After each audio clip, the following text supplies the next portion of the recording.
ॐ महाप्राणदीपं शिवं शिवं महङ्काररूपं शिवं शिवं महासूर्यचन्द्राग्निनेत्रं पवित्रं महागाढतिमिरान्तकं सौरगात्रं महाकान्तिबीजं महादिव्यतेजं भवने समेतं भज मञ्जुनाथं।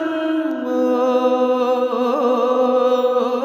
नमः शङ्कराय च भयस्कराय च नमः शिवाय च शिवतराय च भवतराय च महाप्राणदीपं शिवं शिवं भज मञ्जुनाथं शिवं शिवम् अद्वैतभास्करं अर्धनारीश्वरं भृगतगीतयङ्गमं चतुर्सतिसङ्गमं पञ्चभूतात्मकं षट्शत्रुडाक्षरं सप्तस्वरेश्वरम् अष्टसिद्धेश्वरं नवरसमनोहरं दशदिशासु विमलम् एकान्तशोषलम् एकनाथेश्वरं प्रस्तु शिवशङ्करं प्रणतजनकिङ्करं दुर्जनभयङ्करं सज्जनशुभङ्करम्।